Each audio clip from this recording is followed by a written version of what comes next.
बादलीचा result म्हणजे असे जे माझे आमदार म्हणले होते की ते आमच्या नगराध्यक्षांना की तुम्ही काय बादलीने पाणी भरत होता का, तर आम्हाला त्यांना हेच सांगायचं आहे, आता आम्ही बादली उलटी केली, आता आम्ही बादली बंद करणार आहे, आम्ही नळानेच 24 तास पाणी देणार आहे. हा त्याचा आमचा खरा त्यांना सांगायचं हे होतं. नाही काय झालं आहे, ॲक्च्युली आम्ही ते शून्य होतो. मागच्या काळात आमचा एकही नगरसेवक तिथं नव्हता, नगराध्यक्ष पण नव्हता, म्हणजे आमची डिपॉझिट मागच्या काळात आमची काही जप्त झाली. परंतु आम्ही शून्यातनं दादांच्या नेतृत्वाखाली काम करत असताना दादांची ताकद देतात, त्या ताकदीच्या जेव्हा आम्ही या ठिकाणी काम करत असताना आम्ही नगराध्यक्ष निवडून आणला. आमचे 5 नगरसेवक एक आमचा चिठ्ठीव गेला आणि जे आमचे काही 7-8 नगरसेवक गेल्यात ते केवळ 15, 20, 25 मतांनी गेल्यात. त्यामध्ये आम्ही कमी पडलो कारण की फडणवीस साहेबांची सभा झाली, सांगता सभा झाली आणि त्याच्यावर इफेक्ट नक्कीच झाला.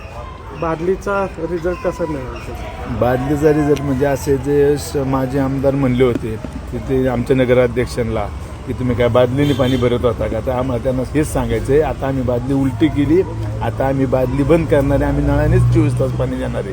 हा त्याचा आमचा खरा त्यांना सांगायचं हे होतं. खरं पंचायत समिती किंवा जिल्हा परिषद असेल त्याच्यात काय रिझल्ट मिळेल? 100% राष्ट्रवादी. तिथं आम्ही त्यांना चुकून एखादी मिळली तर झटपट जागा मिळेल. आता 3 तालुक्यात जागा देत नाही, आजच सांगतो. नगराध्यक्ष तुमचा आला आहे, मात्र नगर परिषद निवडणुकीमध्ये महायुतीमधले वेगवेगळे पक्ष एकमेकाविरुद्ध लढले.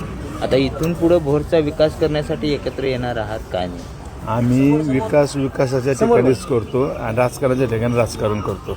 आता आमचं ध्येय विकास करणं. आता नगराध्यक्ष आमचा आहे, मी आमदार आहे, दादांचं नेतृत्वाखाली आम्ही काम करतो. आम्ही राज्य शासनाकडनं जे काही बजेट मिळेल जास्तीत जास्त ते नगर परिषदेला आणणार, आम्ही विकास करणारच आहे. पुणे जिल्ह्याचा विचार करताना सगळ्यात जास्त नगराध्यक्ष तुमचे आहेत, राष्ट्रवादीचे जवळपास 10 नगराध्यक्ष आहेत. दादांची जिल्ह्यात जादू कायम आहे, अजित पवारच पुणे जिल्ह्याचे दादा वाटतात. हे सर्वांना स्रोत आहे, सर्वसामान्य लोकांशी नाळ जोडणारा नेता जर कोण असेल ते अजितदादा आहे आणि ग्रामीण जनतेशी त्यांची विशेषतः नाळ जोडलेली आहे.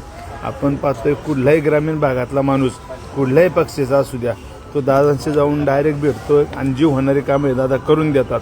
दादा पक्षभेद कधी पाहत नाही आणि म्हणून खऱ्या अर्थानं लोकांचा त्यांच्यावर खूप मोठा विश्वास आहे आणि ग्रामीण समस्या याची जाण असलेला नेता कोण असेल ते पुणे जिल्ह्यातले अजितदादा आहेत.